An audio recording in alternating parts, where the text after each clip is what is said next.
नमस्कार। Introduction to Panchatantra part 2। तब उन मंत्रियों में से एक सुमति नाम के एक मंत्री ने कहा, मनुष्य का यह जीवन अनिश्चित होता है और व्याकरण शास्त्र के ही ज्ञान में बहुत दिन लग जाएंगे।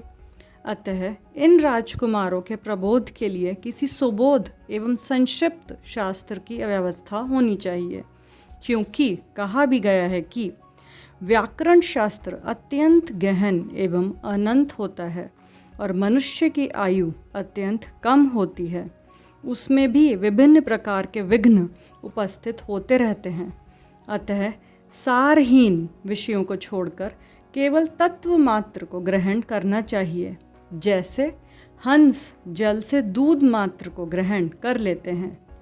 मैं तो यह समझता हूँ कि विष्णुदत्त शर्मा नाम के वह विद्वान आपकी इस सभा में ही उपस्थित हैं, जो संपूर्ण शास्त्रों के ज्ञाता और छात्र समुदाय में अध्यापन के लिए सुविख्यात हैं।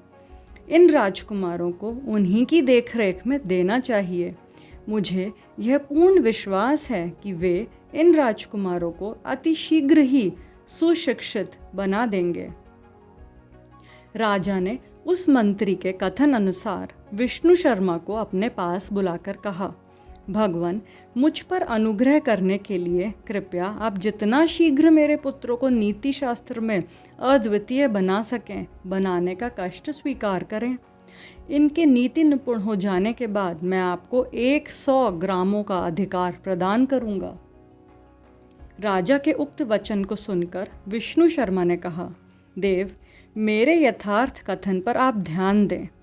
100 ग्रामों का आधिपत्य प्राप्त करने पर भी मैं विद्या का विक्रय नहीं करूंगा।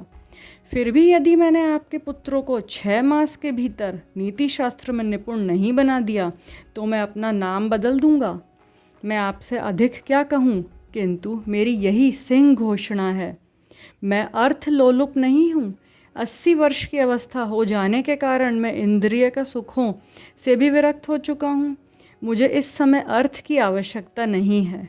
अर्थात धन, केवल आपकी इच्छा पूर्ति के लिए मैं विद्या से अपना मनोरंजन करूँगा। आप आज की तिथि अंकित कर लें। आज से 6 मास के भीतर यदि मैंने आपके पुत्रों को नीति शास्त्र में अद्वितीय ना बना दिया तो आप मुझे मृत्यु दंड दे दें। मंत्रियों सहित वह राजा ब्राह्मण की उस अत्यंत कठिन प्रतिज्ञा को सुनकर आश्चर्यचकित हो उठा और विनम्रतापूर्वक राजकुमारों को विष्णु शर्मा की सेवा में लगाकर निश्चिंत हो गया। विष्णु शर्मा ने उन राजकुमारों को सुबुद्ध बनाने के लिए मित्रभेद, मित्र प्राप्ति, काकोलुकीय, लब्ध प्रणाश तथा अपरीक्षित कारक नाम के नीति शास्त्र के 5 प्रकरणों को बनाकर उन्हें पढ़ाया और वे राजकुमार उन प्रकरणों को पढ़कर 6 मास के भीतर ही अप्रतिम विद्वान हो गए। तभी से यह पंचतंत्र नाम का नीति शास्त्र बालकों को सुबुद्ध एवं व्यवहार पट्टू बनाने के लिए इस संसार में चल पड़ा और शनै शनै इसकी पर्याप्त ख्याति हो गई। अधिक क्या कहा जाए, इस नीति शास्त्र का जो अनवरत अध्ययन करता है और इसको सुनता है वह व्यक्ति इंद्र से भी पराभूत यानी तिरस्कृत नहीं हो सकता है। अब शुरू करेंगे प्रथम अध्याय से। धन्यवाद।